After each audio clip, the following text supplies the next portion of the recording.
하나님 말씀 역대하 34장 말씀입니다. 역대하 35장 말씀입니다. 제가 가진 성경으로는 구약성경 707페이지입니다.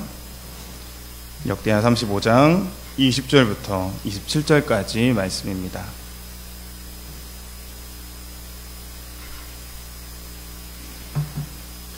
저 여러분이 한 절씩 교독하겠습니다. 역대하 35장 20절부터 27절까지 말씀.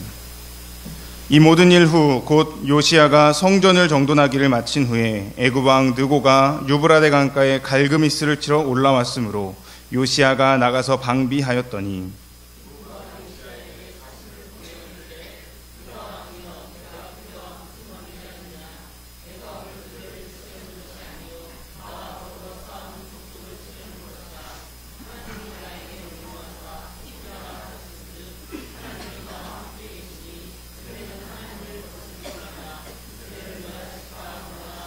요시야가 몸을 돌이켜 떠나기를 싫어하고 오히려 변장하고 그와 싸우고자 하여 하나님의 입에서 나온 느고의 말을 듣지 아니하고 무깃도 골짜기에 이르러 싸울 때에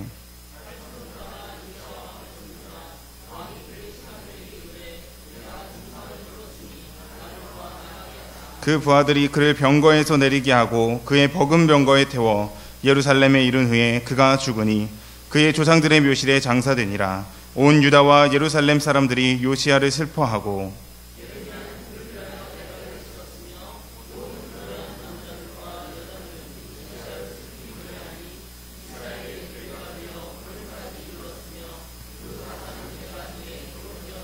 요시야의 남은 사적과 여호와의 율법에 기록된 대로 행한 모든 선한 일과 그의 처음부터 끝까지의 행적은 이스라엘과 유다 열왕기에 기록되니라. 아멘. 유명한 기독교 서적 중에 나는 정직한 자의 형통을 믿는다라는 책이 있습니다. 이랜드를 세운 박성수 회장님이 쓴 책인데요. 이분은 이 책에서 이렇게 얘기합니다. 돌아가더라도 정직해야 된다. 정직이 살 길이라는 것입니다. 또한 그 성주 인터내셔널을 만든 김성주 사장도 똑같은 이야기를 합니다. 특별히 저는 이분이 참 대단하다는 생각을 했습니다. 여자분인데 사업을 키우는 데 있어서 술이나 접대, 돈봉투 이런 이중장부 같은 것들을 하지 않고 정직하게 회사를 키워나가려고 노력했고 그로 말미암아 세계적인 CEO가 되었습니다.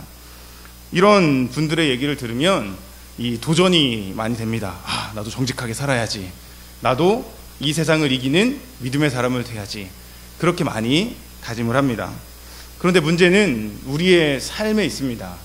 우리가 과연 그렇게 정직하게 살고 있느냐라는 거예요. 정직하게 말하고 정직하게 행동하고 정직에 대한 대가를 받고 있느냐라는 것입니다. 쉽지는 않습니다. 제가 요즘에 이 아버지들에 대한 느낌을 조금씩 계속 받습니다. 아버지가 이렇게 힘든 거구나. 집에서 바가지 긁는 사람이 있어서 그런 게 아니라요. 이 한국 사회에서 믿음의 아버지로 산다는 게 얼마나 힘든 것인가를 조금씩 느끼고 있습니다. 이 세상에서 사람들 비유 맞춰야 되고 내 자리를 지켜야 우리 가족이 먹고 사는 이 현실이 참 어렵구나 하는 걸 많이 느낍니다. 특별히 이 회사에는 회식이 있습니다. 그리고 접대라는 게 있죠. 회식은 상사가 주는 술이 있고 접대는 바이어가 주는 술이 있습니다. 그 술 한 잔을 앞에 놓고 믿음의 사람들이 고민을 합니다. 내가 이걸 마실까? 마시지 말까? 믿음을 지켜야 되는데 어떻게 하지? 고민을 합니다. 그러다가 집에 있는 아이들 떠오르고 연말에 고가가 떠오르고 승진시험이 떠오르면 하나님이 좀 양보해 주세요 하고 눈 딱 감는 경우가 많이 있습니다. 그리고 아파하죠. 내가 믿음을 지키고 싶은데 지킬 수 없는 나의 현실, 내가 믿음으로 살고 싶은데 현실의 문제 앞에 살 수 없는 내 현실, 그것이 이 시대에 그리스도인으로 살고 싶어하는 믿음의 아버지들의 현상이라는 겁니다. 술을 한잔하는 게 어떠냐? 율법적으로 안 됩니다. 그리스도인들은 하나님 앞에 정결한 몸을 가지고 살아야 합니다. 하지만 이해는 돼요. 얼마나 그 속에서 괴로워할 것인가. 저도 좀 비슷한 경험이 있었습니다. 제가 그 장교로 군대를 갔는데 가기 전에 그 회사 시험을, 입사 시험을 봤던 적이 있습니다. 비밀입니다. 근데 그때는 이미 목회자가 되기로 결심을 했었어요. 하나님 앞에 소명을 받고 내가 주님을 위해 군대에 가서 전역하고 신대원에 가겠다 했는데 그 동 무슨 화재에서 사원을 뽑는 거예요. 지금 아니면 내가 면접을 해볼 기회가 없겠구나. 그래서 안 되기를 작정하고 원서를 넣습니다. 어떻게 됐을까요? 1차, 2차, 3차를 다 붙었어요. 그래서 최종 면접을 간 겁니다. 5명을 뽑는데 5명을 불렀고 3명을 뽑는 자리였어요. 야, 이건 거의 될 것 같죠. 앞에 직원 높으신 분들 5분이 있었습니다. 그 중에 중간에 무슨 회장이라는 분도 이렇게 앉아 계셨어요. 제 순서가 됐습니다. 회장님이 딱 질문을 하나 하셨습니다. 자네는 술 좀 하는가? 그 자리에 가면 술을 잘 마셔야 된대요. 그게 그 자리의 역할이라는 겁니다. 그러면 고객들 관리하고 보험 하시는 분들 관리하고 이러려면 술을 잘 먹어야 된다는 거예요. 제가 뭐라 그랬을까요? 저는 하나님을 믿기 때문에 안 먹습니다. 30분 동안 질문을 하나도 못 받았습니다. 그리고 보기 좋게 떨어졌어요. 저는 정직하기 원했습니다. 믿음으로 그 시험에 임하길 원했습니다. 하지만 결과는 탈락이었어요. 감사하게 생각했습니다. 그리고 이 시대 청년들이 얼마나 믿음을 지키기 어려운지를 조금 느낄 수 있는 시간이었습니다. 여러분, 정직하게 산다는 건 어렵습니다. 지금 이 시대에 특히나 더 어렵습니다. 그런데 오늘 성경에 정직한 사람이 한 명 나옵니다. 바로 요시야 왕입니다. 우리 역대하 34장 2절 앞에 있으니까 함께 읽겠습니다. 시작. 여호와 보시기에 정직하게 행하여 그의 조상 다윗의 길로 걸으며 좌우로 치우치지 아니하여. 이 요시야라는 사람은 정직한 사람이었다라고 성경에서 이야기합니다. 그는 좌우로 치우치지 않는 믿음을 가진 사람이었어요. 그래서 그는 회개운동을 시작합니다. 여러분, 요시야는 강력한 회개운동을 벌였습니다. 8살에 왕이 된 요시야는 16살에 하나님을 알게 됐어요. 그리고 그는 마음속에 하나님을 향한 열정을 품게 됩니다. 그리고 4년을 기다립니다. 20살이 되던 해 그는 이스라엘 온 땅에 개혁의 바람을 일으킵니다. 성경은 이야기합니다. 바알의 제단들을 헐었고 우상들을 그냥 없앤 게 아니라 빻아서 가루를 내었다고 합니다. 제사장들을 다 멸했습니다. 우상을 섬긴 자들을 하나도 용서하지 않았어요. 이스라엘 유다 전 영역에 있는 우상들을 다 없애버렸습니다. 엄청난 개혁을 일으킨 거죠. 그리고 6절에서 온 이스라엘 땅에 있는 모든 태양상을 찍고 예루살렘에 돌아왔다 얘기합니다. 여러분, 이 요시야는 유다 왕이었어요. 그런데 그의 개혁이 얼마나 강력했는지 온 이스라엘, 북방 이스라엘, 지금은 다른 나라가 되어 있는 북방 이스라엘까지도 다 하나님의 개혁의 물결로 휩쓸었다는 겁니다. 엄청난 믿음의 일을 20살짜리 왕이 했습니다. 그리고 나서 6년이 지나서 26살이 됐을 때 요시야 왕은 성전을 수리하기로 결심합니다. 여러분, 성전을 수리한다는 건 막대한 돈과 인력과 시간이 들어갑니다. 나라가 휘청휘청할 수 있는 엄청난 사업이었습니다. 그런데 이 요시야는 하나님을 사랑하며 그 사업을 결심합니다. 몇 살 왕이라고요? 26살 된 왕입니다. 지금으로는 이제 갓 군대 갔다 올 만한 나이, 아직 새파랗게 젊은 왕이 나라를 뒤흔들고 있다는 거예요. 그는 아주 강한 믿음과 하나님 앞에 정직하게 행하는 삶이 있었습니다. 여러분, 생각해 보십시오. 요시야가 정치를 좀 못했거나 인격적으로 부도덕했거나 책 잡힐 것들이 있었다면 이런 개혁 정치는 할 수 없었습니다. 그는 하나님 앞에 그리고 사람 앞에 정직하게 살았던 사람이라는 거예요. 담대한 믿음을 가지고 그렇게 살았던 위대한 왕이었습니다. 하나님은 이 요시야에게 아주 큰 선물을 줬습니다. 바로 모세가 전한 여호와의 율법책입니다. 여러분, 율법책이 뭡니까? 이스라엘 백성들을 하나님의 백성으로 살도록 만드는 도구입니다. 성전을 세우는 것만이 아니라 이스라엘에 무너졌던 영적인 기초를 세울 수 있는 길을 하나님이 열어주셨다는 거예요. 대단한 역사인 겁니다. 요시야는 이 율법책을 서기관 사반에게 읽게 했습니다. 그리고 그 율법책의 말씀을 들으며 자신의 옷을 찢고 마음을 찢고 하나님 앞에 강렬히 회개합니다. 내가 얼마나 죄인인지, 우리 이스라엘이 얼마나 큰 죄를 범했는지, 홍해를 가르치고 우리를 구원하신 하나님 앞에 우리가 얼마나 죄인인지를 철저하게 회개했습니다. 아주 강력하게 회개했습니다. 그리고 역대하 34장 31절에 이렇게 얘기합니다. 마음을 다하고 목숨을 다하여 여호와를 순종하고 그의 계명과 법도와 율례를 지키겠다고 그는 다짐합니다. 신명기 6장 5절 쉐마 이스라엘, 이스라엘아 들으라. 그 쉐마 이스라엘에 나오는 마음을 다하고 뜻을 다하고 힘을 다하여 내 하나님 사랑하라 하는 말씀을 자신의 입으로 고백하고 있는 거예요.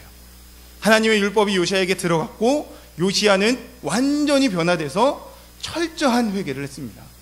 어떻게 이렇게 할 수 있을지 정말 놀라울 정도로 요시야는 하나님 앞에 바르게 살았습니다. 그의 고백은 정말 진실했고 백성들은 요시야에게 감명을 받았습니다. 그래서 역대하 34장 33절에 이렇게 말씀합니다. 요시야가 사는 날에 백성이 그들의 조상의 하나님 여호와께 복종하고 떠나지 아니하였더라. 자기만 회개하는 건 할 수 있습니다. 그런데 내가 회개했다고 나라가 회개하는 건 보통 일이 아닙니다. 기적과 같은 일이었어요. 요시야가 얼마나 대단한 믿음의 사람이었는지를 보여주는 말씀입니다. 온 이스라엘을 회개했습니다. 그리고 요시야는 여호와의 율법을 따라 유월절을 지키기로 합니다. 대단한 일이 일어난 겁니다. 무너졌던 이스라엘, 죽어가던 이스라엘이 하나님의 말씀으로 살아나서 유월절을 지키는 역사적인 날이 임한 거예요. 근데 그 유월절을 역대하 35장 18절에 이렇게 얘기합니다. 같이 읽겠습니다. 시작. 선지자 사무엘 이후로 이스라엘 가운데서 유월절을 이같이 지키지 못하였고 이스라엘 모든 왕들도 요시야가 제사장들과 레위 사람들과 모인 온 유다와 이스라엘 무리와 예루살렘 주민과 함께 지킨 것처럼은 유월절을 지키지 못하였더라. 최고의 유월절을 지켰다는 거예요. 여기서 사무엘 이후 이스라엘 모든 왕에는 다윗도 포함된다는 걸 알아야 됩니다. 다윗도 못한 엄청난 유월절을 요시야가 지켰다는 것이죠. 모든 백성이 한마음 한뜻이 되어 유월절을 하나님께 지켰다는 겁니다. 죽어가던 이스라엘은 이제 하나님 앞에 회개하며 하나님의 절의를 지키는 믿음의 민족으로 변화됐습니다. 이 정도 되면 요시야는 이스라엘의 희망이라고 할 수 있습니다. 하나님께서 회복시키실 수 있는 길을 만든 사람입니다. 요시야라는 한 사람의 위대한 지도자를 통해 이 이스라엘이 변화되고 하나님의 백성다운 나라로 변화되게 만들었다는 거예요. 기적을 일으킨 대단한 사람입니다. 좀 도전이 되십니까? 나도 요시야처럼 살아야지. 그런 마음 생기십니까? 힘을 내야지. 정직하게 살아야지. 믿음으로 살아야지. 그런 마음이 생기십니까? 근데 오늘 설교는 이와 좀 반대되는 얘기입니다. 우리 세상에는 이렇게 믿음으로 사는데 이해할 수 없는 일들이 발생한다는 게 오늘 이야기예요. 열심히 교회를 다녀보고자 교회에 나왔는데 집안에 문제가 생기는 일이 허다합니다.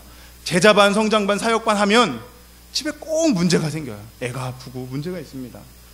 저도 토요일 저녁만 되면 애가 아파요. 주일날 준비하려면 힘이 듭니다. 어제도 그제도 저희 그 주아가 이 콧물 감기가 난 거예요. 한 달 된 아기가. 오늘 병원 갔더니 중이염에 기관지에 뭐 별게 다 왔습니다. 이틀을 애를 안고 잤어요. 그러면서 말씀을 준비했습니다. 야, 열심히 좀 뭐 좀 해보려고 그러면 이러는 거예요. 믿음의 싸움이라는 건 끝도 없습니다. 이해할 수 없는 일, 그런 일들이 있어요. 선교사님들이 순교하기도 합니다. 하나님을 위하는 기업이 망하기도 합니다. 오늘 요시야 본문도 그렇습니다. 성전을 전도하기를 마친 요시야가 죽은 거예요. 하나님의 믿음으로 살았던 이스라엘의 마지막 희망이었던 요시야가 갑자기 죽은 겁니다. 그것도 무슨 큰 일 때문에 죽은 게 아니에요.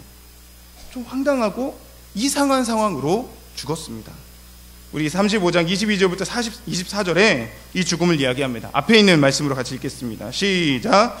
요시야가 몸을 돌이켜 떠나기를 싫어하고 하나님의 입에서 나온 느고의 말을 듣지 아니하고 무깃도 골짜기에 이르러 싸울 때에 활 쏘는 자가 요시야 왕을 죽인지라.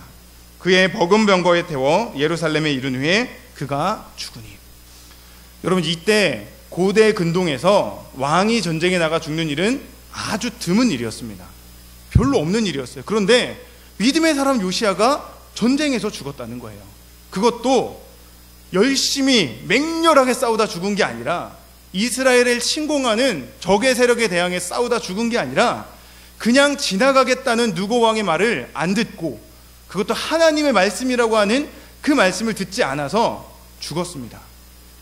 거기다가 정말 멋있게 싸우다 죽은 것도 아니에요. 변장하고 다른 사람인 척하다가 잘못 쏜 화살에 죽었어요. 이게 무슨 말인가 이해가 안 되는 본문입니다. 여러분, 이 역사가들은 이 당시에 애굽왕 느고가 아수르를 돕기 위해 출전했다고 이야기합니다. 성경도 20절에 유브라데 강가에 갈그미스를 치기 위해 올라왔다라고 말합니다. 여기서 하나 더 넘겨주시면 갈그미스라는 지역이 나옵니다. 위에 있습니다. 그리고 이스라엘은 저 밑에 있어요. 저 예루살렘을 지나서 애굽왕이 아수르 하란으로 올라가고 있는 그 길을 요시야 왕이 막아선 겁니다. 그 느고 왕이 너희랑은 상관없는 싸움이다, 나 그냥 지나가겠다, 통과만 시켜줘라 했는데 그걸 억지로 막아서다가 전사했다는 거예요. 그것도 하나님의 말씀이라는 요시야 왕의 이야기를 무시한 결과입니다. 여러분, 이 아수르와 바벨론은 비슷한 시기에 세워졌습니다. 이 바벨론은 오늘날의 이라크고 아수르는 이란이거든요. 기원전 2000년경에 함께 세워졌는데, 지금 이 전쟁이 일어날 때 바벨론은 아수르의 지배 아래에 있었습니다. 그러니까 식민지나 마찬가지였죠. 800년을 바벨론은 식민지로 있습니다. 그러다가 기원전 16세기에 바벨론은 독립을 꿈꿉니다. 그 바벨론에 브로닥 발라단이라는 왕이 나타났기 때문에 그래요. 이 왕은 히스기야를 통해서 유명해집니다. 이 왕은 독립을 하기 위해서 주변 여러 나라들의 사신을 보냈습니다. 그래서 우리랑 힘을 합쳐서 아수르를 좀 물리치자, 이렇게 하고 다녔던 왕입니다. 그러다 히스기야한테 사신을 보내요. 히스기야가 그 사신에게 자신의 창고와 군대 기병들을 보여줍니다. 그리고 이사야에게 엄청난 그 진노를 받게 되죠. 왜 진노받았는 줄 아십니까? 히스기야는 그때 병들었는데 이 전쟁에 참여하고자 하는 마음을 드러낸 거예요. 히스기야의 욕심을 드러낸 거죠. 이사야가 그 욕심에 대해서 책망하는 겁니다. 하나님이 아니라 바벨론을 의지해서 세상의 패권을 지배하고자 하는 그 히스기야 왕을 책망했던 겁니다. 그런 바벨론이었어요.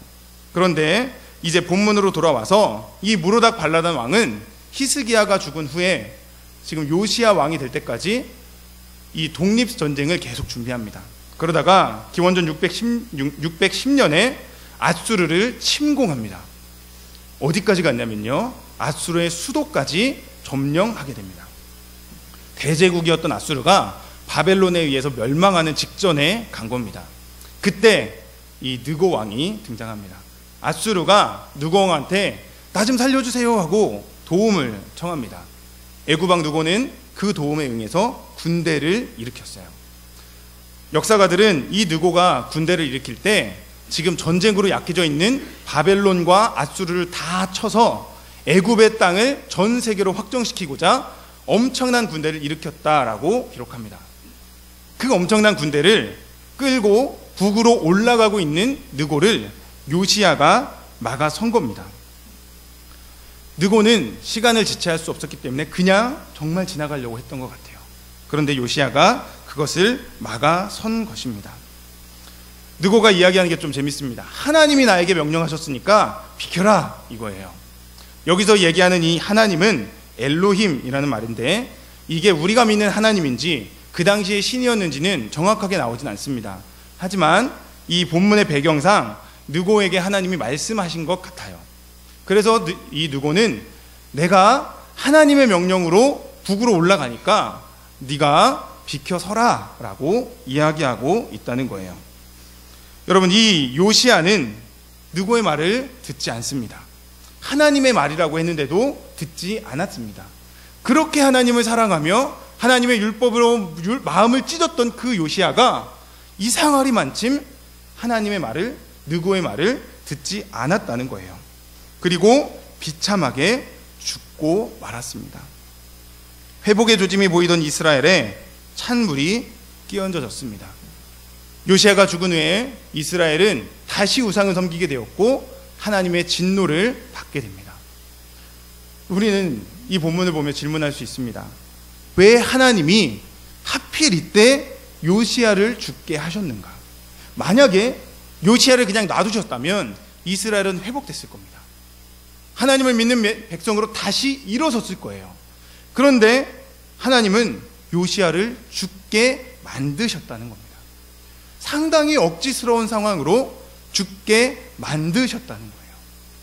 왜 그럴까요? 잘 이해가 안 됩니다. 이럴 때 하나님은 우리에게 말씀하십니다. 이사야 55장 8절. 이는 내 생각이 너희의 생각과 다르며 내 길은 너희의 길과 다름이니라. 하나님의 뜻하심이 있다는 거예요. 여러분, 이 요시야의 죽음을 보면서 저는 우리의 인생에 있는 믿음의 절망에 대해서 좀 생각해 봤습니다. 열심히 교회를 섬겼고 열심히 헌금했고 하나님을 위해 내 열심을 다 드렸는데 내 삶이 나아지지 않는 우리의 현실들이 있다는 거예요.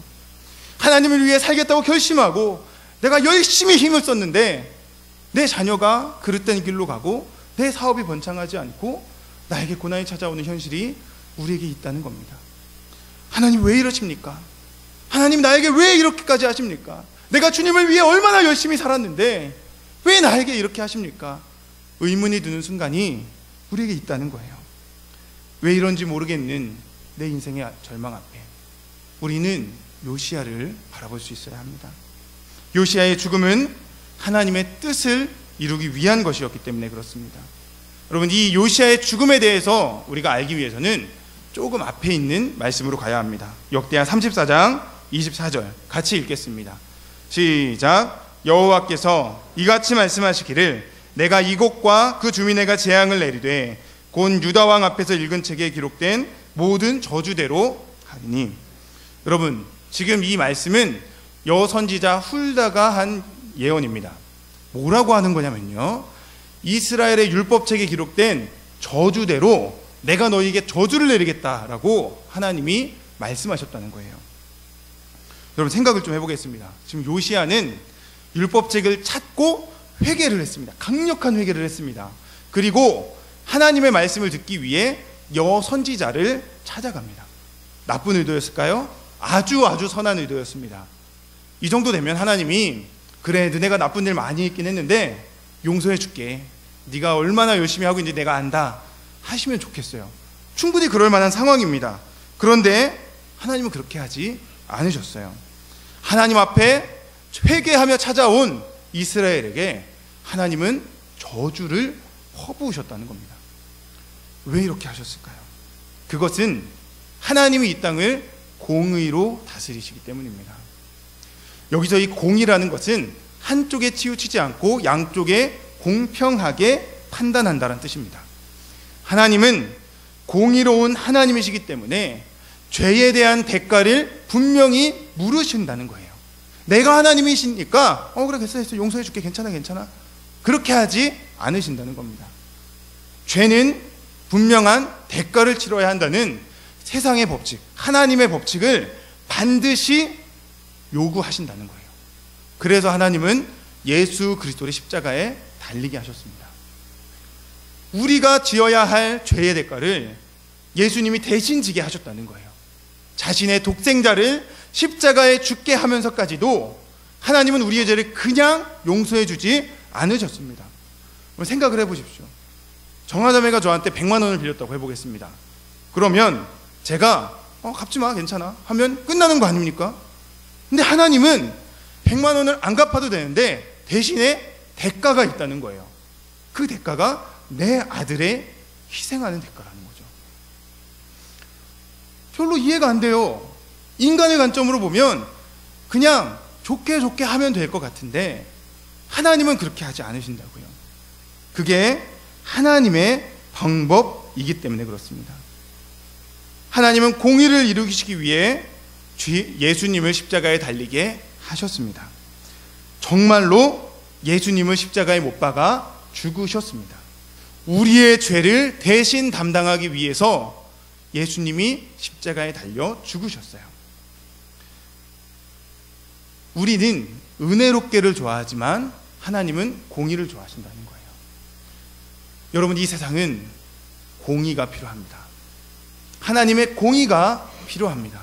그냥 잘못해도 눈 감아주고 적당히 용서해주고 좋게 하는 것이 하나님의 뜻이 아니라는 거예요. 죄에 대한 대가가 분명히 있어야 하고, 내가 하나님 앞에 범죄했으면 하나님을 향한 회개가 반드시 있어야 하며, 나의 회개를 의롭다 하시는 예수 그리스도의 보혈을 믿는 믿음이 우리에게 있어야 한다는 겁니다. 그저 하나님한테 잘못했는데 에이 용서해 주시겠지 뭐 괜찮아 사는 삶은 하나님이 원하는 삶이 아니라는 거예요. 사랑은 책망도 포함되어 있다는 걸 우리는 알아야 합니다. 여러분의 자녀들을 왜 혼내십니까? 미워해서입니까? 아니잖아요. 사랑해서 이 자녀가 잘 되게 하기 위해서 혼을 내는 것 아닙니까? 제가 예담터를 오래 맡으면서 참 이 부분을 많이 느꼈습니다. 예담터에는 달란트라는 게 있습니다. 아이들이 뭔가 잘한 일이 있으면, 예배를 잘 드렸거나 뭐 신발 정리를 했거나 그러면 상을 줍니다. 달란트 몇 점 해서 줍니다. 좋은 제도예요. 근데 저는 그 제도에서 큰 단점이 있음을 발견했습니다. 주기만 하고 뺏질 않는 거예요. 애들이 방자해집니다. 달란트를 주면 고마워하지 않아요. 뺏으면 난리가 납니다. 여러분, 그건 채찍 없이 당근만 주는 겁니다. 아이들이 방자히 행해요. 제가 몇 번 계속 뺏어라 얘기하거든요. 근데 애들이 못 뺏어요. 마음이 약해서, 얘가 상처받을까 봐. 근데 여러분, 그게 아니죠. 하나님의 방법은 공의로운 것입니다. 사랑한다면 뺏을 수 있어야 해요. 사랑한다면 때릴 수 있어야 합니다. 잘못된 길로 가는 아이를 다시 돌아올 수 있도록 강하게 할 수 있어야 합니다. 아이들을 책망해야 합니다. 잘못된 것, 죄에 대해서 분명히 책망하고 넘어갈 수 있어야 합니다. 성경에서는 이렇게 얘기합니다. 아이를 훈계하지 아니하려고 하지 말라. 뒤에 무서운 말이 나와요. 채찍으로 그를 때릴지라도 그가 죽지 아니하리라. 내가 그를 채찍으로 때리면 그의 영혼을 수올에서 구원하리라. 반대로 무슨 말일까요? 채찍으로 때리지 않으면, 공의로 다스리지 않으면 우리의 자녀들이 지옥의 길로 걸어간다는 거예요. 그들을 다시 끌고 오기 위해서는 채찍이 필요하다는 겁니다. 공의가 필요하다는 거예요. 격려해주고 사랑해주고 지원해주는 것도 물론 중요하지만, 그와 동일하게 그들에게 채찍을 가하며 잘못 갔다고 돌아오라고 하는 그 모습이 필요하다는 겁니다. 어른들에게도 마찬가지입니다. 교회에는 권계, 징계라는 것이 있습니다. 그럼 교회는 범죄한 자에게 징계를 내릴 수 있는 권한이 있습니다. 예를 들어서 어느 집사님이 예배에 30분이 늦으셨다. 제가 좀 세게 얘기하는 겁니다. 예배에 30분에 늦었으면 그럴 수 있을까요? 그러면 안 되는 걸까요? 안 되는 겁니다. 지금 우리 목사님 너무 마음이 좋으셔서 얘기를 못 하시는데 안 되는 겁니다. 심할 경우에는 그거에 대해서 교회에서 징계를 할 수 있습니다. 제가 예전에 섬겼던 어느 교회에서 한 집사님이 권계를 받으셨습니다. 수찬정지 6개월, 모든 직무 박탈 1년. 교육부 부장을 하고 계셨는데 직책을 박탈당하셨어요. 왜 그랬냐면 장로님하고 싸우셨어요. 교회에서 장로님이 뭐를 하라고 하셨는데 좀 친하니까 왜 그런 거 안 보여줄게요 이러다가 둘이 이제 언성이 높아진 겁니다. 담임 목사님이 그걸 보셨어요. 그리고 당회를 열고 교회 주보에다가 건책 해가지고 내셨습니다. 사람들이 다 그분 교회 떠나실 거라고 그랬어요. 얼마나 쪽팔립니까? 교회 주보에 얘 잘못했으니까 수찬정지 해가지고 났어요. 근데 그분이 참 대단한 게 그 6개월을 겸손하게 참으시고 받아들이시고 더 하나님 앞에 충성된 사람이 됐습니다. 그게 교회에 필요하다는 겁니다. 우리는 공의로 교회를 운영할 수 있어야 됩니다. 목회자들이 그렇게 하기 참 어렵습니다. 상처 드리기 싫고 여러분에게 좋은 거 좋게 하고 싶어요. 그런데 그게 꼭 하나님의 방법만은 아니라는 걸 우리가 알아야 합니다. 아프더라도 내가 잘못된 길로 가는 그 길에서 채찍을 맞고 돌아올 수 있는 마음이 우리에게 필요하다는 거예요. 하나님은 이스라엘에게 그렇게 공의를 행하셨습니다. 요시야가 죽은 것은 하나님의 공의의 결과였다는 거예요. 이스라엘은 하나님 앞에 패역한 죄인이었습니다. 그동안 수없이 돌아오라 하나님께서 말씀하셨지만 끝까지 돌아오지 않았던 이스라엘이었습니다. 하나님은 그 이스라엘을 향해서 예레미야를 통해 이사야를 통해 수없이 진노에 대한 예언을 하셨습니다. 그리고 그 생각을 돌이키지 않으신 거예요. 요시야를 통해 다시 한번 하나님의 백성들이 회복되는 걸 허락하지 않으시고 다시 살아날 수 있는 이스라엘을 끊어버리시고 그 나라가 바벨론에게 멸망당하도록 하나님은 인도하셨다는 겁니다. 여러분, 이 땅은 하나님의 뜻 안에, 하나님의 공의 안에 흘러가기 때문에 그렇습니다. 하나님은 개혁을 이루려던 요시야를 죽게 만드셨습니다. 그리고 하나님의 뜻, 이스라엘 백성들을 심판하셔서 다시 하나님의 백성을 일으키시는 하나님의 계획을 시행하셨습니다. 아까 얘기했던 역사적 배경 얘기해 보겠습니다. 바벨론이 결국에는 아수르를 물리쳤습니다. 애굽왕 느고가 올라가는 길을 요시야가 막아서서, 역사가들은 그렇게 얘기합니다. 요시야가 막아섰기 때문에 이 느고가 아수르를 지원하는 데 시간이 늦었다는 거예요. 그래서 다시 아수르가 이길 수 있는 싸움을 이스라엘 요시야 왕이 막아줬다는 거죠. 그래서 아수르가 패망하고 바벨론이 전 세계의 패권을 가진 대국으로 변화되게 됩니다. 그리고 나서 하나님은 바벨론을 들으셔서 이스라엘을 심판하십니다. 그 모든 싸움이 하나님의 섭리 속에서 이루어진 사건이었다는 거예요. 만약에 요시야가 그때 전쟁을 막아서지 않았다면 바벨론이 아수르를 이기지 못했을 수도 있는 겁니다. 하나님은 그 모든 사건에 개입하셔서 아수르를 패망하게 하고 바벨론을 일으키셔서 이스라엘이 70년간 바벨론의 포로가 되고 돌아오게 만드셨다는 겁니다. 요시야의 죽음은 우리가 겉으로 보기에는 불행한 것이고 이해할 수 없는 사실이었지만 하나님은 그 속에 우리를 향한 완전한 계획을 가지고 행하셨고 지금까지 이루어 오셨다는 거예요. 하나님은 공의로운 분이기 때문에 우리를 향한 모든 것을 아시고 우리에게 채찍을 가해 주시는 하나님이라는 겁니다. 여러분, 우리는 이 공의가 필요하다고 했습니다. 그리고 이 땅에 이 하나님의 공의가 임하기를 기도해야 합니다. 여러분, 저는 정육점에 가면 꼭 보는 게 있습니다. 한우 코너에 갑니다. 그래서 고기를 구경합니다. 저는 2등급, 1등급, 1+ 등급이 있어요.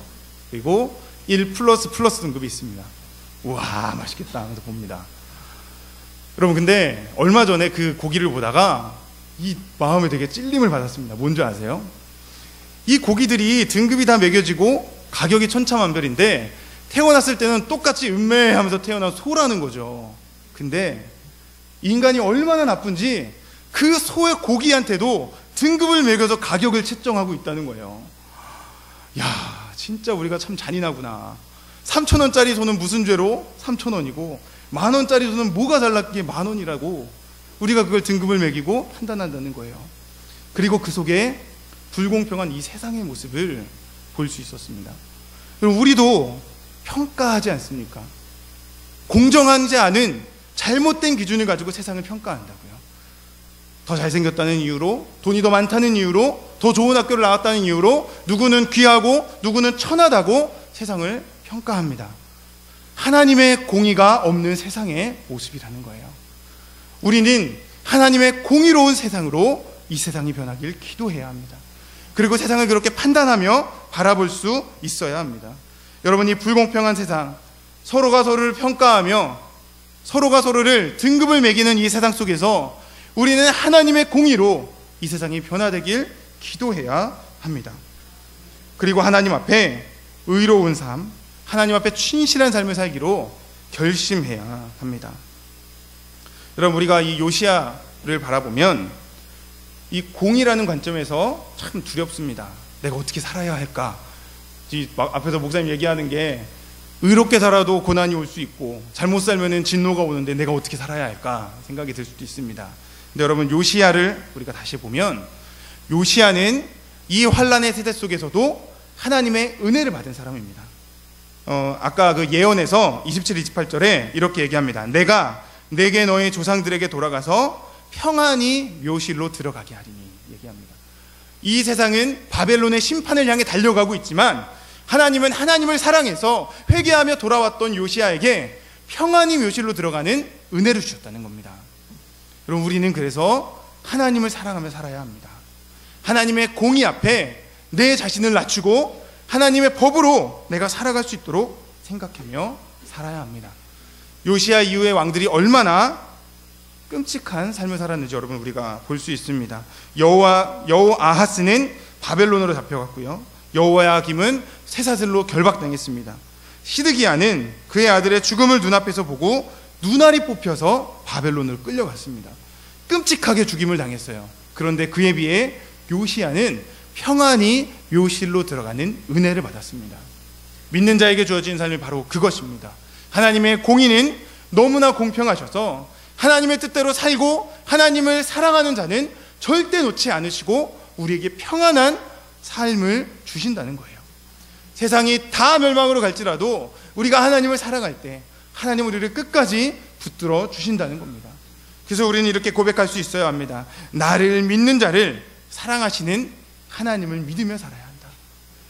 하나님을 사랑하는 자는 절대로 놓지 않으시는 그 하나님을 믿으며 살아야 한다. 여러분, 우리는 이 세상을 살아가며 하나님의 공의를 바라봐야 한다고 했습니다. 이제 말씀을 마치겠습니다. 오늘 말씀의 제목이 세상이 내 마음대로 안 되는 이유입니다. 여러분, 우리가 믿음으로 살고 하나님 앞에 충성되어 살기를 원하지만 이 세상은 우리가 생각한 대로, 우리가 마음먹은 대로, 우리가 기도한 대로 되지 않을 때가 참 많습니다. 왜 그럴까요? 이 세상은 내 마음대로 된 세상이 아니기 때문에 그렇습니다. 이 세상은 내 계획, 내 생각대로 되는 세상이 아닙니다. 하나님의 계획대로 되는 세상인 줄 믿으시기 바라요.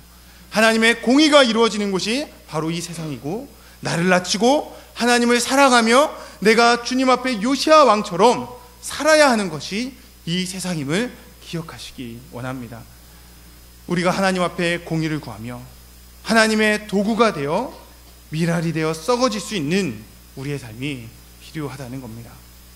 우리가 오늘 이 요시야 왕의 죽음을 보면서 나에게 닥치는 고난이 있을지라도, 내가 이해할 수 없는 어려움이 나에게 찾아올지라도 하나님 앞에 감사하며 믿음으로 소망을 붙잡고 살아갈 수 있는 우리들 모두가 되길 소망합니다. 기도하겠습니다. 하나님, 우리가 요시야 왕의 죽음을 보았습니다.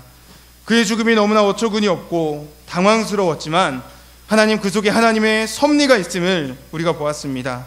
우리의 삶에도 똑같은 걸 믿습니다.